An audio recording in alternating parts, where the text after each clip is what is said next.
जय हिंद जय भारत दोस्तों, welcome to my YouTube channel. हम लोग को मालूम है कि हमारा देश 15 अगस्त 1947 में आज़ाद हुआ। इस वर्ष 15 अगस्त को 77वां वर्षगांठ मनाया जा रहा है। इस दिन हम लोग राष्ट्रीय त्यौहार के रूप में मनाते हैं। इस स्वतंत्रता दिवस के शुभ अवसर पर आज मैं आपको वैसे स्वतंत्रता सेनानी की जीवनी की व्याख्या करने जा रहा हूँ जो अंग्रेजी हुकूमत को नाक में दम कर दिए थे, जिनकी आज़ादी की लड़ाई में बड़ा ही महत्वपूर्ण भूमिका रही और स्वतंत्रता सेनानी का श्रेय प्राप्त है। तो दोस्तों, आपको उनकी जीवनी की व्याख्या करने में हमारा सौभाग्य प्राप्त है कि इतनी बड़ी शख्स की जीवनी की व्याख्या मैं अपने चैनल में करने जा रहा हूँ। अगर कोई गलती हो तो मुझे माफ़ कर दीजिए। दोस्तों, अगर आपको अच्छा लगे तो मेरे इस चैनल को सब्सक्राइब और लाइक करना ना भूलें, ताकि मैं और भी ऐसे देशभक्ति की जीवनी की व्याख्या करने में हमें सौभाग्य प्राप्त हो। जय हिंद जय भारत दोस्तों, इनकलाब जिंदाबाद। सरफरोशी की तमन्ना अब हमारे दिल में है, देखना है जोर कितना बाजुए कातिल में है। जी हाँ दोस्तों, आपने सही समझा, सरदार भगत सिंह। सरदार भगत सिंह का जन्म 28 सितंबर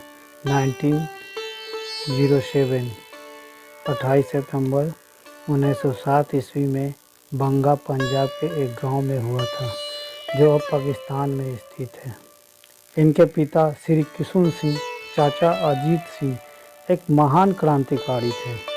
इनके जन्म के समय उनकी रिहाई हुई थी। घर में इनका जन्म एवं पिता की रिहाई से घर में खुशियों का माहौल दुगना हो गया था।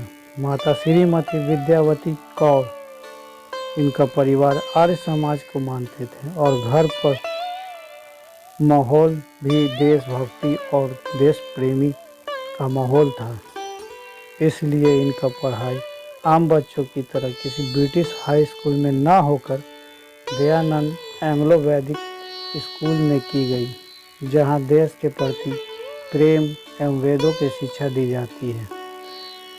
इन्होंने बीए की पढ़ाई नेशनल कॉलेज लाहौर में की थी। वहीं इनकी मुलाकात सुखदेव, भगवती चरण एवं अन्य साथियों से हुई। भगत सिंह जी पढ़ाई में बहुत ही अच्छे थे। यह एक बहुत अच्छे लेखक, अभिनेता एवं अलग विचारधारा की सोच थी। अपनी भारतीय होने के प्रति, देश के प्रति काफ़ी संवेदनशील व्यक्तित्व थे। उनका मजदूर, किसान, लाचार लोगों के हित में ही हमेशा सोचते थे। इनकी विचारधारा नौजवान को प्रेरित करते थे और युवा भी इनको हीरो मानते थे। उनकी बातों को असर युवा पर काफ़ी प्रभाव डालता था। उनकी विचारधारा महात्मा गांधी से बिल्कुल नहीं मिलता था। उनका कहना था कि अहिंसा और हाथ जोड़कर ये क्रूर अंग्रेज कभी भी इस देश को आज़ाद नहीं करेंगे। उसके लिए हमें हथियार उठाना ही पड़ेगा। देश को आज़ाद कराने का श्रेय किसी एक को या एक विचारधारा वाले व्यक्तित्व को नहीं दिया जा सकता। इस देश में हिंदू, मुस्लिम, सिख सभी का महत्वपूर्ण भूमिका रही है। उन्होंने महान क्रांतिकारी, जिसका नामकरण करने में मेरा ध्यान भटक जाएगा, इस देश को आज़ाद करने में अनेकों क्रांतिकारी ने अपने बलिदान हंसते हंसते इस देश को निछावर कर दिया। राम प्रसाद बिस्मिल, चंद्रशेखर आज़ाद, सुभाष चंद्र बोस, राजगुरु, सुखदेव, गांधी जी एवं अन्य सभी का भागीदारी बराबर। दोस्तों, हम बात कर रहे थे भगत सिंह जी की। उन्होंने कॉलेज के दिनों में अपनी एक्टिंग से लोगों के मन में बड़ा ही प्रभाव डालते थे। अपने एक्टिंग से हमेशा अंग्रेज़ों के नीचा दिखाने की कोशिश करते थे। वो अपनी पढ़ाई छोड़कर चंद्रशेखर की पार्टी 1928 ईस्वी में हिंदुस्तान सोशलिस्ट तो रिपब्लिक एसोसिएशन ज्वाइन कर ली। चंद्रशेखर आज़ाद की एक मौलिक पार्टी थी। 1919 में हुए जलियांवाला हत्याकांड में मारे गए लाखों निर्दोष निहत्था बेबस किसान पर गोली से भूंज दिया गया। जनरल डायर के आदेश से इस हत्याकांड से भगत सिंह के दिमाग पर काफ़ी आघात पहुंचा।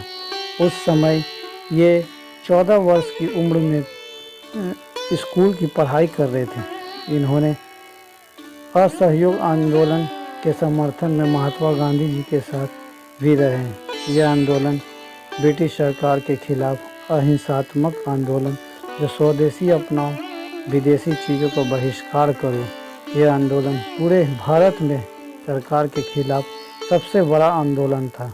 इस आंदोलन की चर्चा हम अपने दूसरे एपिसोड में करेंगे दोस्तों। अभी फ़िलहाल मैं भगत सिंह की जीवनी के बारे में ही चर्चा करेंगे। उसी समय एक चौड़ी चौड़ा गांव में एक कांड हो गया सन 4 फरवरी 1922 को, जिसमें हिंसात्मक तरीके से 22 पुलिसकर्मी को जेल में जलाकर मार डाला। इस हिंसात्मक कांड से महात्मा गांधी जी ने अपनी असहयोग आंदोलन को स्थगित कर दिया। भगत सिंह जी को महात्मा गांधी के इन विचारों से असमर्थ होकर उन्होंने इस अहिंसावादी पार्टी को छोड़ दिया। घर से भगत सिंह का विवाह का प्रस्ताव भी आया, परंतु उन्होंने कहा, अगर आज़ादी से पहले मेरी शादी हुई तो मेरी दुल्हन मौत होगी। 30 अक्टूबर 1928 में साइमन कमीशन का विद्रोह किया। यह साइमन कमीशन 1918 में ही गठित हो गया था, जिसमें अंग्रेज़ों के अनुसार इस गठन मजदूर किसान के हितों में लाया गया था, जबकि इसका दुरुपयोग करके मजदूर किसान लाचार लोगों पर काफ़ी जुल्म किया जाता था। ये पहले से ही इतना परेशान थे। ये साइमन कमीशन आने के बाद और ही हालत ख़राब होने वाला था। इसका विरोध कर रहे साइमन कमीशन वापस जाओ का नारा लगा रहे लोगों पर लाठीचार्ज कर दी, जिसमें उन्होंने प्रमुख नेता लाला लाजपत राय की अनगिनत लाठियों से बुरी तरह से जख्मी कर दिया है। बाद में उनकी मौत हो गई।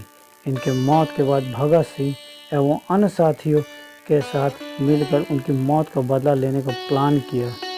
लाला लाजपत राय ने मौत का जिम्मेदार ऑफिसर स्कॉट के घर के बाहर मारने का प्लान किया। जिस समय स्कॉट को बाहर आना था, उसी समय दुर्भाग्यवश उनके सब इंस्पेक्टर सॉन्डर्स, जो कि इस घटना का वो भी उतना ही जिम्मेदार था। दोस्तों, पुलिसकर्मियों को पुलिस वर्दी को देखकर भगत सिंह धोखा खा गए और सॉन्डर्स के सामने भगत सिंह बंदूक तान के खड़ा हो गया और 2 गोली उनके सीने पर मारकर वहीं पर ढेर कर दिया।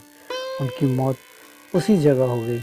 इस घटना के बाद ब्रिटिश सरकार में खलबली मच गई और हत्यारे भगत सिंह को तलाशी शुरू हो गई। भगत सिंह भी भेष बदलने में बड़ा ही माहिर थे। वो अंग्रेज़ों को चकमा देकर कभी हाथ नहीं आए। उनका मानना था कि ईंट के जवाब पत्थरों से देना चाहिए और अंग्रेज़ सरकार कभी अहिंसा से हाथ जोड़ करने की भाषा नहीं समझते हैं। ये अंग्रेज़ बहरे हो गए हैं, उनको ऊंचा सुनाई देती है, इसलिए उनको सुनाने के लिए एक बड़ा धमाका की ज़रूरत। दिसंबर 1929 में अपने साथी बटुकेश्वर दत्त के साथ ब्रिटिश असेंबली लाहौर में बम फेंककर इनकलाब जिंदाबाद का नारा लगाया और पर्चे भी फेंके। इस पर्चे में अपनी विचार ब्रिटिश सरकार के पास भेजे।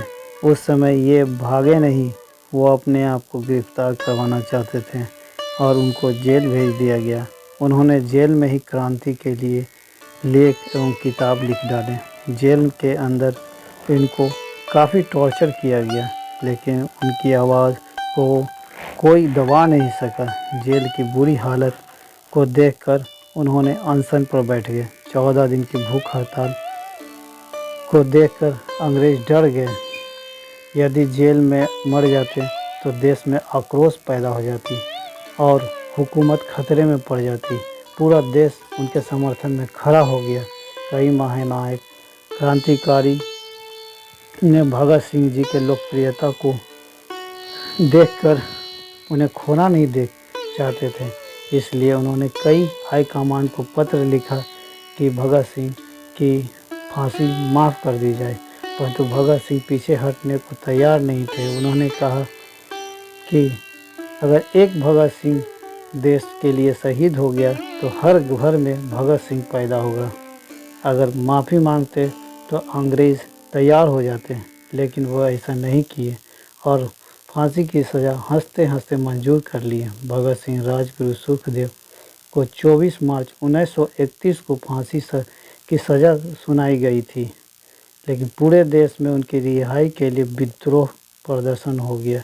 यह प्रदर्शन हिंसात्मक ना हो इसके डर से अंग्रेज़ों ने 11 घंटा पहले ही शाम को फांसी की सज़ा करने का फैसला किया। 23 मार्च 1931 को उन्होंने उनके साथी राजगुरु सुखदेव को फांसी की सज़ा दे दी। ये अंग्रेज़ को काफ़ी भारी पड़ा। देश में विद्रोह उत्पन्न हो गया, जो कि आज़ादी के बाद ही ये दम तोड़ा। इस प्रकार हमारे सरदार भगत सिंह राजगुरु सुखदेव जी ने अपने बलिदान देकर स्वतंत्रता की नींव रखी और 15 अगस्त 1947 को हमारा देश आज़ाद हुआ। तो दोस्तों, ये हमारे भगत सिंह जी का एक बलिदान था हमारे देश के लिए, जो हम लोग कभी नहीं भूल सकते हैं। इसलिए भगत सिंह जी की हमेशा हमेशा के लिए कर्जदार रहेंगे। जय हिंद, जय भारत।